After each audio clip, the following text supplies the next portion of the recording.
second edition of CNU TV, your only source for video news on campus. I'm Debbie Russell. And I'm Ryan Kelly. Thanks for tuning in. On this episode, we'll be bringing you the latest news, sports, and arts and entertainment.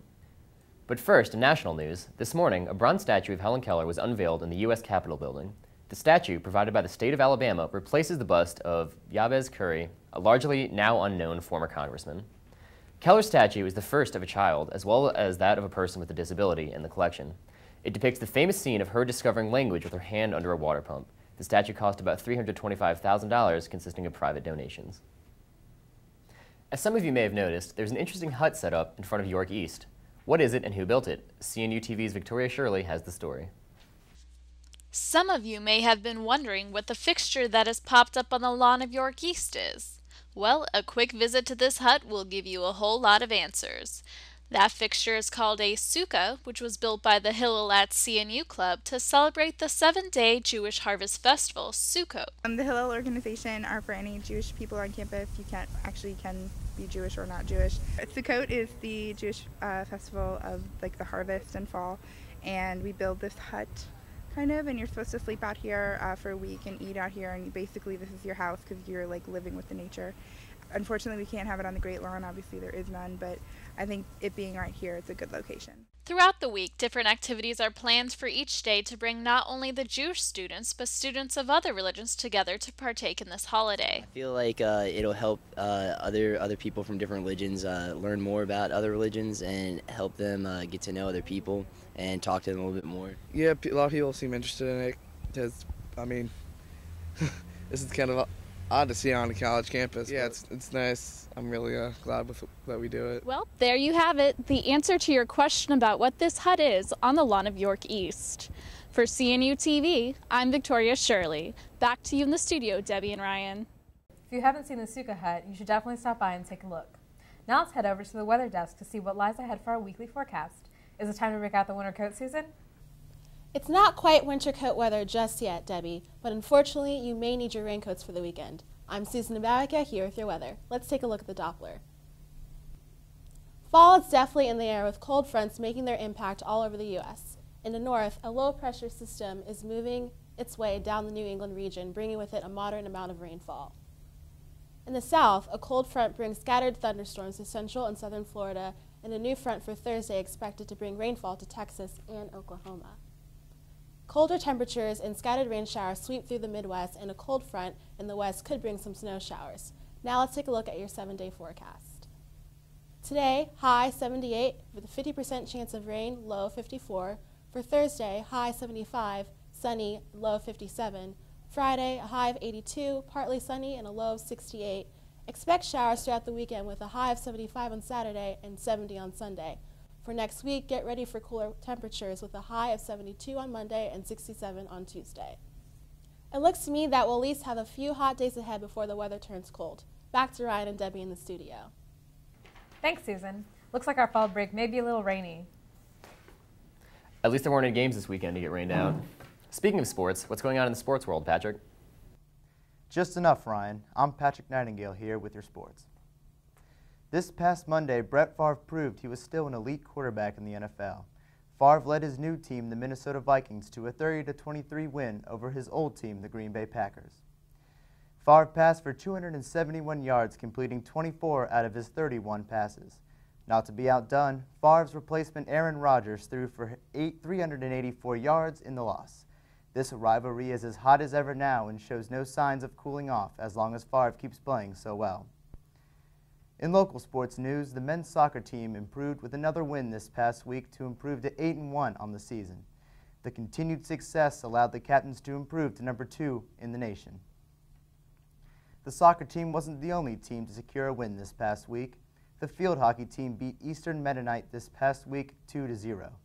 The football team also turned in a victory, defeating Shenandoah 30-27 in double overtime. Looks like the football team had a better game this Saturday than last weekend. CNU TV's Seth Wagner was there to capture the highs and lows of the game. Christopher Newport University football team held its opening conference game against the Shenandoah Hornets this past Saturday afternoon. The Captains led by 7 at the half, but Shenandoah struck quickly in the third quarter, leaving the game tied at 20-20 going into the fourth. CNU defensive end Trevor Wagner made the game-saving field goal block at the very end of the fourth quarter. If made, the field goal would have lost CNU the game. After some close calls and no scoring, both teams traded touchdowns in overtime, sending the game into an epic second overtime. Senior back Tunde Ogun scored for the Captains, making it his 30th career touchdown for CNU. After sophomore Matthew Bourne made his 28-yard field goal, the Hornets from Shenandoah had one possession to score and stay in the game. However, sophomore Marcus Kelly intercepted their pass on first down, ending the game as a win for our CNU Captains. I'm Seth Wagner for CNU TV. Back to you in the studio, Patrick. Thanks, Seth. Be sure to check out the games this weekend. That wraps it up here in the sports world. Back to you in the studio. This year, the Bistro, located in the Davis Student Union, has updated its menu. Due to the impending Freeman Center renovation, the Captain's Cafe has closed. However, a few menu items have made their way to the Bistro's new lineup. Some of the updated meals and snacks include the triple play and pepperoni sandwiches from the old Captain's Cafe menu, as well as Nathan's famous hot dogs, Dominic's sweet Italian sausages, and a variety of soft pretzels. Only 3 sandwiches from the Bistro's old menu remain. Enough about that. Let's find out what's been going on lately with our arts and entertainment anchor. Sarah? Bringing you your arts and entertainment news, I'm Sarah Hayes. The netbook phenomenon has been sweeping the nation, and college students are no exception. Lightweight and compact, netbooks provide an alternative to the increasingly large desktop replacement notebooks for students who don't want to lug around 15 to 17 inches and an extra several pounds each day. The average netbook costs between $350 and $400 and features a screen size of 9 inches.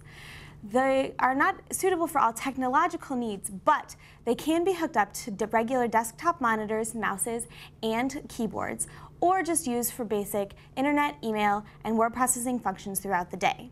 Either way, they certainly make laptop transportation easier. Last week, people around the country celebrated Banned Books Week as designated by the American Library Association. Designed to promote freedom of thought, freedom of the press, and freedom of speech, the event concluded at CNU with the 5th annual Banned Books Readout. Students read selections from personal favorites that have been banned or challenged over the years, and Dr. Kara Keeling concluded the event with a reading from the most challenged book of 2006 to 2008 and the most banned book of 2009, And Tango Makes Three, which tells the true story of two male penguins who attempt to hatch an egg. Ever get tired of eating the same old food on campus? Well, CNU TV's Savannah Williams went out to sample some new cuisine and bring you back the scoop from Nawab Indian cuisine. Thanks, Sarah. The food on campus does get old, but lucky for you, I'm here with your restaurant review. This past week, I had a chance to sample the food at Nawab Indian Cuisine. As you first drive into the shopping center on Jefferson, your surroundings are less than comfortable. But we were pleasantly surprised to see how nice it was inside. As you walk in the restaurant, decorations and traditional Indian music create a very pleasant atmosphere and transport you to India. The waiters and staff were very pleasant and knowledgeable about the entrees on the menu. I highly recommend Nawab Indian Cuisine to anyone who's interested in something out of the ordinary. Thanks, Savannah. That Indian food looks amazing. I'll be sure to check it out. Well, that's it for your arts and entertainment. Back to you in the studio. Thanks, Sarah. I'm definitely going to go check out Nawab. Now here are some events to check out on campus. On Friday, October 16th, Theater CNU's The Grapes of Wrath will open in the Ferguson Music and Theater Hall. Also on Friday the 16th, CNU Basketball's Midnight Madness will begin at 10 p.m. in the Freeman Center. And don't forget to attend all of the homecoming events taking place on the weekend of October 16th through 18th. Well, that about does it for this episode of CNU TV. I'm Ryan Kelly. And I'm Debbie Russell. For more information on any of the stories seen here today, check out the weekly issue of the Captain's Log. Stay tuned for our next broadcast on October 21st.